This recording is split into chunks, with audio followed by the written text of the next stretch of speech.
धनंजय जी की बात तुरंत आऊँगा। डॉक्टर राकेश पाठक जी, एक बार आपके पास फिर से। धनंजय जी, ज़रा आपसे समझूं कि ये जो कांग्रेस कर रही है इसका कितना असर, कितनी गूंज इसकी सुनाई दे रही है। और चूंकि आप मुंबई में हैं इसलिए मैं मुंबई की बात भी कर रहा था।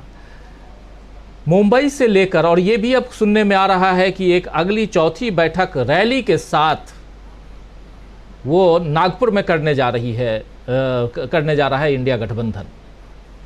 ये भी सुनने में आ रहा है नागपुर में नवंबर के पहले सप्ताह में शायद एक बड़ी रैली होने जा रही है, ये भी सुनने में आ रहा है। तो राहुल गांधी एक सर्वमान्य नेता की तरफ बढ़ते हुए दिखाई दे रहे हैं, और दूसरी तरफ यहां यह दिखाई दे रहा है कि राहुल गांधी अपनी योजनाओं को धीरे धीरे गारंटी के रूप में, कि कल हम क्या करने जा रहे हैं वो आज गारंटी के रूप में दे रहे हैं। ये जो स्ट्रेटेजी है वो जरा समझाइए। आपके जरिए समझना चाहता हूं कि यहां से 5 राज्य क्या आपको दिखाई देता है बिल्कुल पैक हो चुका है, कांग्रेस के खाते में आता हुआ दिखाई दे रहा है?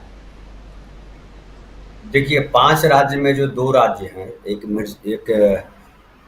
तेलंगाना और दूसरा जो है मिजोरम। यहाँ तो बीजेपी है नहीं, तो 2 राज्य तो निकाल दीजिए, ये तो कांग्रेस के ही पास है। तेलंगाना में जिस तरह से भारत रिश्तेदार पार्टी बोला है राहुल गांधी ने, और जिस तरह से आज हंगामा हुआ है, वो जो लड़की ने आत्महत्या की है नौकरी को लेकर के, तेलंगाना में बहुत ही ज्यादा निराशा है लोगों में, क्योंकि तेलंगाना में जो पार्टी थी टीआरएस, वो रीजनल पार्टी, और तेलंगाना के लिए उसने लड़ाई भी लड़ी, लेकिन जो वादे किए थे वो वादे निभाए नहीं। और तेलंगाना की जनता ये भी देख रही है कि जो स्थिति बनी है राष्ट्रीय स्तर पर पिछले 10 वर्षों में, वो देश का क्या हाल है, उसमें तेलंगाना भी पीड़ित है।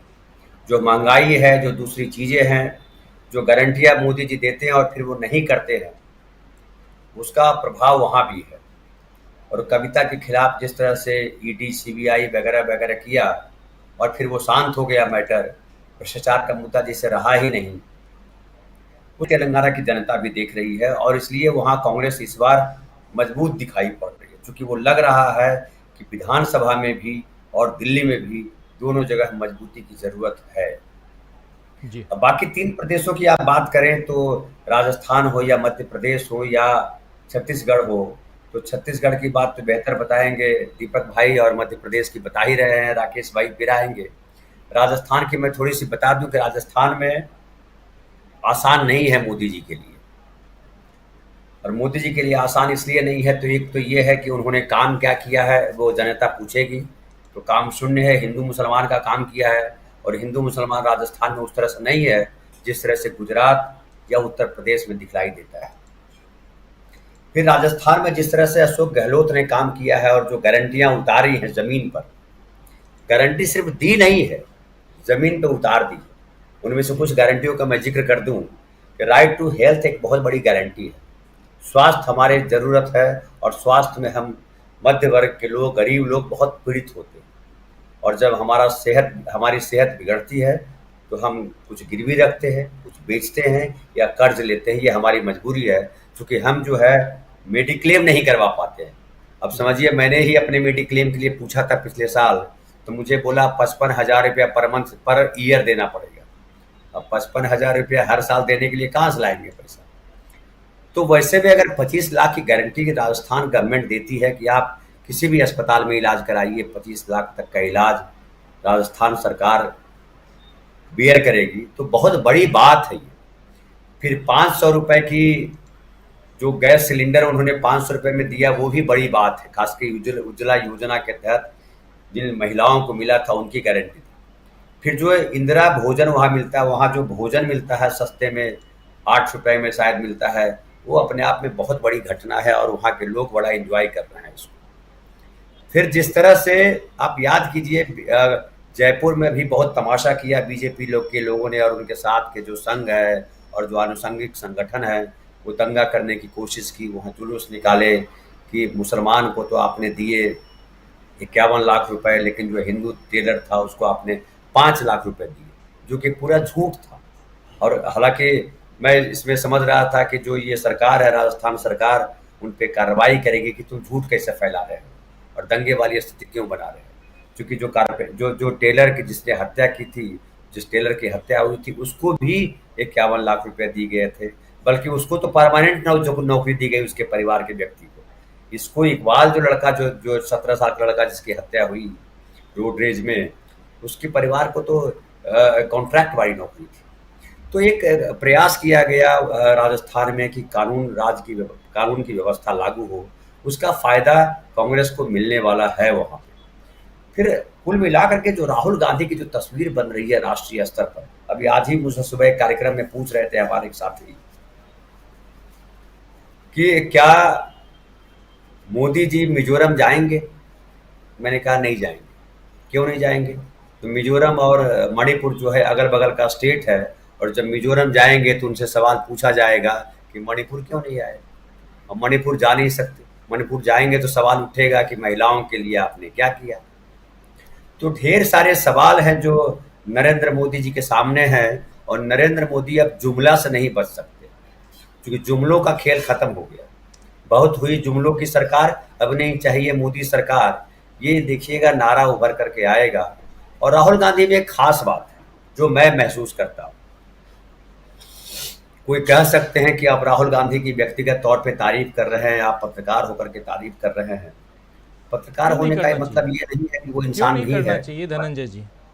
अगर कोई नहीं, अच्छा लोग काम कहते कर रहा है तो हैं, तारीफ करनी लोग चाहिए। कहते हैं, पत्रकार हैं तो क्या सिर्फ विश्लेषण करें और तारीफ भी करें, उसमें क्या दिक्कत है? नहीं, तारीफ की बात नहीं, मैं विश्लेषण की बात करता हूँ, लेकिन लोगों को लगता है तारीफ है। राहुल गांधी की मैं इसलिए तारीफ करता हूँ कि राहुल गांधी एक तो देश को समझने की कोशिश कर रहे हैं, और उन गरीबों के पास जा रहे हैं, उन लोगों को, तमाम लोगों के पास जा रहे हैं, उनकी पीड़ा समझने का प्रयास कर रहे हैं, और केवल समझ नहीं रहे हैं, उसको इम्प्लीमेंट करते चले जा रहे हैं। जैसे वो आप ट्रक ड्राइवर को याद कीजिए, और फिर जो है किस तरह से उसके बैठने की व्यवस्था चेंज की गई। नितिन गडकरी ने उस बात की तारीफ की। फिर बात कीजिए कि वो जो है स्विगी और जो है और जो लोग हैं जो भोजन पहुंचाते हैं घरों में, गिग उनके लिए वर्कर्स। किस तरह से राजस्थान सरकार ने ध्यान दिया। उसके अलावा जो किसान महिलाएं हैं उनके लिए किस तरह से ध्यान दिया गया। तो तमाम चीज़ों पे जब राहुल गांधी जब बोलते हैं, राहुल गांधी जब आते हैं, तो वो इम्प्लीमेंट करते चलते हैं। वो चाहे किसानों की बात हो, महिलाओं की बात हो, युवाओं की बात हो, तमाम जगहों पे राहुल गांधी जो है वो ईमानदारी से खड़े दिखाई पड़ते हैं। और मैं बहुत पहले से कह रहा हूँ कि आप अगर नरेंद्र मोदी, इस देश में ऐसी व्यवस्था बल्कि होनी चाहिए, जो अमेरिका में प्रशांत भाई उस पर ज़्यादा बेहतर बताएंगे, मुझे जानकारी थोड़ी कम है, मैंने पढ़ा हुआ है, देखा हुआ नहीं है, लेकिन मैंने सुना है कि वहाँ पे दो पार्टी के जो लोग हैं उनके मुख्य नेता के बीच बहस होती है।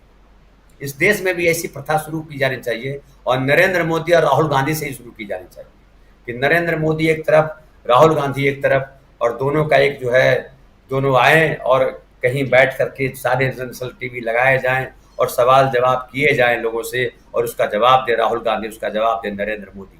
क्या ऐसा हो सकता है? ऐसा होना चाहिए। और नरेंद्र मोदी ने जो एक, वो कहीं भी देख लीजिए, महाराष्ट्र में आप देख लीजिए क्या राजनीति का क्या स्तर कर दिया है, बिहार में देखिए क्या स्तर कर दिया। बिहार की पूरी राजनीति बीजेपी की जो है वो आकर के टिक गई है।